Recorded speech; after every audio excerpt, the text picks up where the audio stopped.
Welcome to versatile English. Dear all, आज मैं कुछ ऐसे इंटरेस्टिंग वर्ड्स लेके आया हूं जिसमें हम हिंदी भाषी लोग अक्सर बोलते समय या लिखते समय गलतियां कर जाते हैं और ये गलतियां कई बार बड़ी फनी हो जाती हैं। और ये गलतियां क्यों होती हैं आइए समझते हैं। एक्चुअली ये वर्ड्स हैं नाउन के फॉर्म में, और नाउन आप अभी इतना समझिए कि चीज़ों का नाम नाउन है और बहुत तरह की हमारे चारों तरफ चीज़ें हैं। अगर वो सिंगल चीज़ है तो वो सिंगुलर फॉर्म कहलाएगा उस नाउन का, यानी एक वचन। और अगर वो ज़्यादा हैं तो बहुवचन। जैसे ये एक चीज़ है, इसका नाम मार्कर है या पेन है, और अब ये सिंगुलर है। अगर मेरे पास बहुत ज़्यादा मार्कर्स होंगे या पेन्स होंगी तो मैं बोलूँगा पेन्स। मैंने क्या किया, एक वचन से बहुवचन बनाने के लिए इसमें एस या ईएस का यूज किया, और ज़्यादातर नाउन के साथ हम यही करते हैं सिंगुलर से प्लुरल बनाने के लिए। जैसे chair chairs, pen pens, table tables, bag bags, boy boys, girl girls. और हमारी ये आदत बनी हुई है। अब यहां गलतियां इसलिए हो जाती हैं क्योंकि ये हमारी आदत बनी है कि ज्यादातर में एस या ईएस लगा के हम प्लुरल बना रहे हैं, लेकिन सारे नाउन के साथ ऐसा नहीं है। कुछ नाउन्स में हम स्पेलिंग में चेंज करके सिंगुलर से प्लुरल बनाते हैं, कुछ सेम रहते हैं, और यहां यही गलती होती है। आइए समझते हैं इस वर्ड को। सबसे ज्यादा गलती होने वाला वर्ड, गलत यूज करा जाने वाला वर्ड है लेडी। लेडी एक सिंगल महिला यानी कि एक महिला को दर्शाता है, लेकिन लेडीज चूंकि यहां एस और यस लगा है, लेकिन इसमें कोई ऐसा टोन नहीं आ रहा है, गर्ल्स बॉयज वाला टोन नहीं आ रहा है। और लेडीज हमेशा महिलाओं को दिखाता है। आपने सुना होगा लेडीज एंड जेंटलमैन, तो लेडीज प्लुरल। लेकिन ज्यादातर टाइम या कई बार अच्छी अंग्रेजी जानने वाले लोग भी आदतन लेडीज को सिंगुलर के लिए यूज कर देते हैं। जैसे आपने अक्सर सुना होगा कि वहां पर एक लेडीज बैठी थी, हाँ उस लेडीज से मैंने कहा, और मैंने तो अंग्रेजी में भी बात करते समय लोगों को सुनाया कि ये is very nice ladies, right. तो हमें ध्यान देना है, ये लेडीज नहीं, जब हम सिंगल महिला की बात कर रहे हों तो लेडी, और लेडीज खुद ही प्लुरल है यानी बहुवचन है, यानी महिलाएं।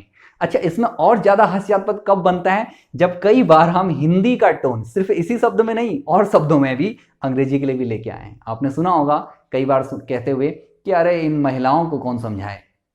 उन महिलाओं को मैंने बताया था, बहुत सारी लेडीजें वहां थी, इन लेडीजों को कौन समझाए। क्या किया हमने, महिलाओं वाला टोन इंग्लिश में लेडीजों में लगा दिया, और ये बहुत ही फनी हास्यास्पद हो गया। इसलिए नहीं कि आता नहीं है, इसलिए क्योंकि हमारी आदत बनी हुई है। इसलिए हम ध्यान रखेंगे कोई भी ऐसा वर्ड जो इंग्लिश में और हिंदी में अलग अलग है, तो अगर उसका अंग्रेजी में प्लुरल यूज करना है तो उसके प्लुरल का जो तरीका है उस तरीके से हम यूज करेंगे। जैसे अगर मुझे लेडी का प्लुरल लेडीज बोला, उसी तरह पेन का पेन्स बोलूंगा। ये नहीं कि पेनों को, ये मेरी पेनों को संभाल दो, मेरी पेनें कहाँ हैं, रॉन्ग, माई पेन्स, मेरी पेन्स कहाँ हैं। या लेकिन कुछ ऐसे शब्द हैं जो हिंदी और अंग्रेजी दोनों हम सेम यूज करते हैं। जैसे बस, बसों, बसों में बहुत भीड़ है, कारों में बहुत भीड़ है, ये प्रचलन में है। कार्स भी आप कह सकते हैं और कारों या बसों भी आप कह सकते हैं, लेकिन ज्यादातर शब्द का हिंदी और अंग्रेजी का सिंगुलर और प्लुरल अलग अलग है, तो हिंदी का टोन इंग्लिश में नहीं लाना है। इसका हम थोड़ी दिन ध्यान रखेंगे तो हमारी आदत बनेगी, और अक्सर ऐसा ये गलती बहुत लोगों से हो जाती है।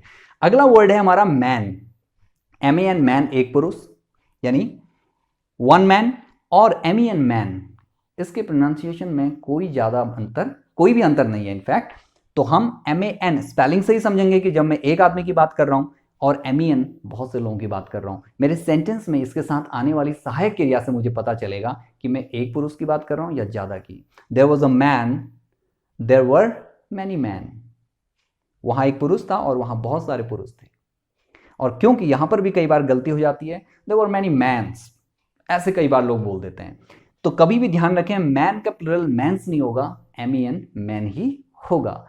और उसके बाद अगला वर्ड है फिर से वुमन। ये वर्ड मैंने इसलिए भी लिया है क्योंकि यहां पे इसको प्रोनाउंस करने में अक्सर गलतियां हो जाती हैं। वुमन एक महिला और विमेन बहुत सारी महिलाएं। ध्यान रखें, वुमन एक महिला और विमेन बहुत सारी महिलाएं। विमेन, वुमन नहीं बोलेंगे, सिंगुलर के लिए बोलेंगे, और विमेन प्लुरल के लिए बोलेंगे। यहां पर भी स्पेलिंग का सिर्फ एम-ए-एन और एम-ई-एन का अंतर है, कभी भी वुमेन्स नहीं बोलेंगे। अगला वर्ड है चाइल्ड एंड चिल्ड्रन। यहां पर भी बहुत बार गलतियां लोग करते हैं। चाइल्ड एक बच्चे के लिए कहेंगे, हर child is very nice, this child is very innocent. और चिल्ड्रन बहुत सारे बच्चों के लिए करेंगे, children are flying kite, where are the children going, children.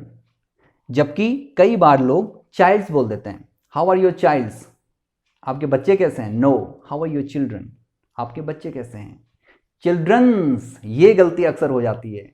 लोगों को लगता है चिल्ड्रन बच्चे को बोल दिया, अब बच्चों के लिए चिल्ड्रंस बोलना चाहिए। नहीं, चिल्ड्रन ऑलरेडी प्लूरल है, इसके साथ कोई चिल्ड्रंस नहीं आएगा। हाँ, जो children's day, women's day, father's day जो आता है उसकी बात हम आगे करेंगे। वो जो हम अधिकार दिखाने की बात करते हैं, पोजेशन के लिए यूज करते हैं, वो अलग यूज है। अगला एक और वर्ड है टूथ। टूथ एक सिंगल दांत की बात करता है, जबकि टीथ प्लूरल ज्यादा दांतों की बात करता है, एक से अधिक। तो ध्यान रहे, कभी भी टूथ अगर आप कहेंगे बेबी का टूथ आ रहा है और अगर उसके 2 दांत या ज्यादा हैं तो टीथ आ रहे हैं, उस बेबी के टीथ बड़े अच्छे हैं। ये नहीं कि मेरे उस बच्चे के टूथ्स बड़े अच्छे हैं। No, wrong. So please keep in mind these words. ये एक्चुअली और अक्सर लोग गलतियां कर रहे हैं। अब अगर आप ऑब्जर्व करना स्टार्ट करेंगे तो आप पाएंगे कि अच्छी अंग्रेजी जानने वाले भी यहाँ गलतियां कर जाते हैं। इसलिए नहीं कि आता नहीं, इसलिए क्योंकि आदत बनी हुई है, आदतन हम ये बोल जाते हैं। मैंने कुछ बोला, आप समझ गए, काम खत्म।